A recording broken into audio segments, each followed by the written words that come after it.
Yo, yo, yo, welcome gamers. Stop killing video games is all over the news because it's a hot new topic and it has just reached over 1 million signatures. So the EU has to take a look at it. Well, first of all, they have to count the signatures because a lot could actually be invalid because maybe bots, people outside of the EU who try to make a signature, or people who just got their name wrong because they cannot spell.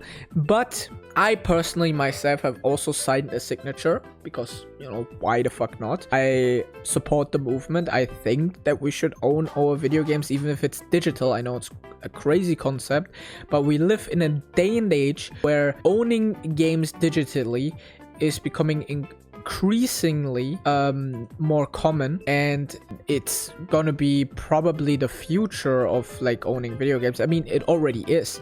A lot of games you cannot own physically anymore, like especially when you're on PC. Like, what the fuck, you cannot own most games physically. So I think that we need to modernize these laws of ownership to also account for software that you bought. I think that should actually be the case, because you cannot be like, oh yeah, if you want to own the games, buy the physical version anymore, because they don't produce physical versions anymore. It's just a download code for most of these games. So even if you wanted to, you cannot do it. And yeah, that's why I personally think it's a great concept.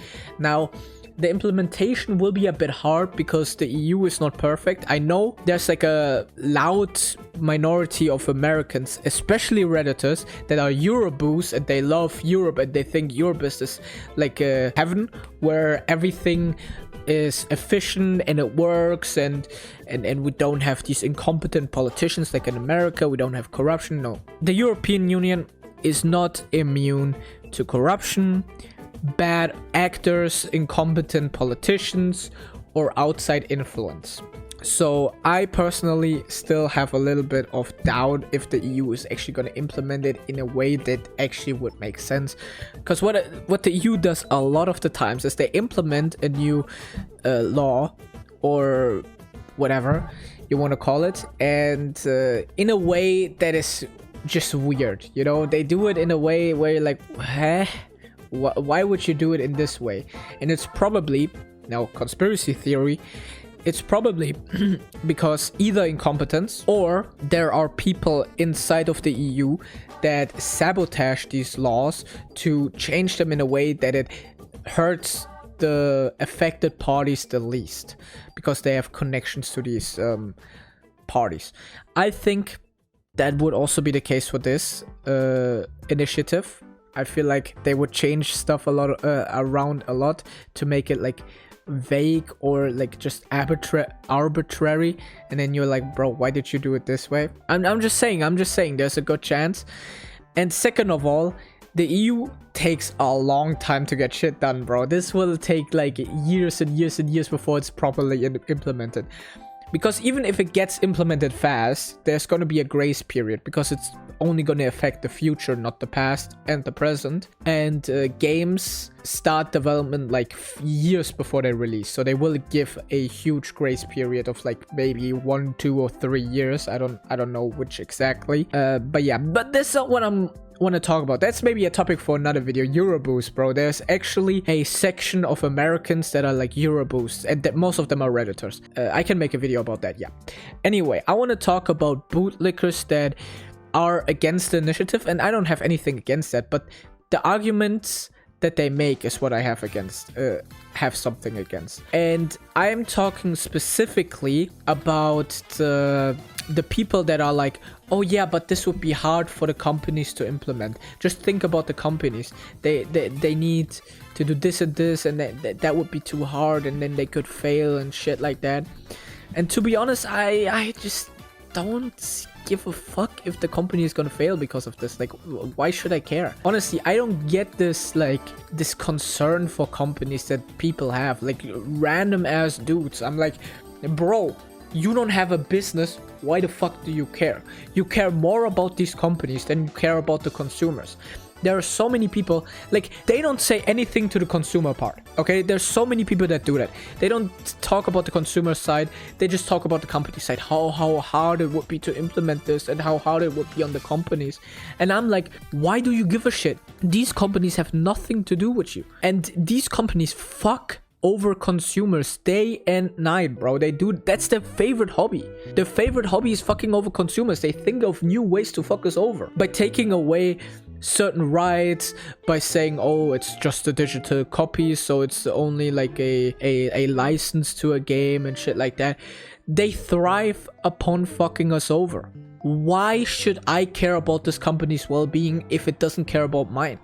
These companies don't care about you. They fucking hate you and they only want your money, okay? So why the fuck would I care about this company? People have gotten way too attached to companies, in my opinion, because I'm explaining you. I'm gonna explain to you how capitalism should work. There are companies that compete with each other, and in that process they make better and better and better products and cheaper products, and you buy what's best for you and not based on what brand it is, you know? Just because you always bought an iPhone, you're not gonna buy a new iPhone. If the new generation, the iPhone sucks ass and there's an Android that is just like way better, you would buy the Android. That's how capitalism works. But how modern capitalism works, especially in the video game industry, it's about who can treat their customers the worst and get the most money out of them in the process. And these people, like, they compete with each other in doing the least amount of work for the most amount of money and for the least pro-consumer actions possible. And they stoop lower and lower and lower and lower. If one guy stoops lower, all other guys also stoop as low as that guy. It's just like who makes the first move, you know? Who gets the blame? It's sickening, you know? It's sickening. And how are you defending this? Like, what the fuck? I don't give a fuck. Even if we fuck over these companies, even if they fail, I don't give a fuck. Why would I care? Literally, why would I care if these companies fuck you over, don't care about you? Like, at this point, they have been fucking us over so long that it's only fair that we start also fucking them over. And to be honest, I think fucking over companies is better than fucking over the consumers in every case. In 99% of the cases, maybe even 100%. Is this such a weird take? I don't know. I feel like I'm a weirdo for thinking that way, that companies should just be a tool for the consumers. That's what companies are. They're like, customer is king, I feel like is something that rings true. The consumers are the most important. Companies, I don't give a fuck about you. Like, sorry, but you are just there to provide me with a service, and if it sucks, I go away, you know? Fail, innovate or fail. That's how capitalism should work, okay? These companies need to adapt. I don't care if it's gonna hurt them short term or long term. They need to adapt to it then. That's what they need to do. What the fuck? But if the workers need to crunch more to get games ready, that's okay. No. They're workers, you know? That's their job. They have to adapt. But the companies, they don't have to adapt. They can just keep doing this shit all day long. The consumers also have to adapt because because shit is going to be more expensive, and you have to even like read up if you're gonna get what you want from this product and shit like that. And it just gets more and more scummy, and there are more scummy practices that try to scam you and shit like that. They try to get you to buy like the new version of a game, even though the old one is maybe better. There's a lot of cases where the old version of a game is better than the new version, for example, like a remaster and stuff like that. The consumers and the workers, they can adapt. It's no issue for them to adapt and work harder, work more, pay more, have to do more research about the stuff you buy, get your stuff taken away from you even if you bought it. That's totally fine. But the companies, no. Are you insane? How? You cannot expect anything from these companies. We should be glad that we have these companies that provide us with shitty ass products for shitty ass value that they can just take from you anytime. Like, I just don't understand why we are concerned about companies that don't have your best interests in mind and that thrive, okay, that thrive upon making your life worse. Like, what are we doing here? Literally, what is this bootlicking of these companies, bro? I could understand if you're a CEO and you want to save face, sure. But there's like normal ass people defending this. And it's like, huh? What the fuck? Maybe I'm just tripping, but I think that this is weird. Anyway, this was enough of my rambling and my complaining. See you guys in the next video. Like, subscribe, and bye.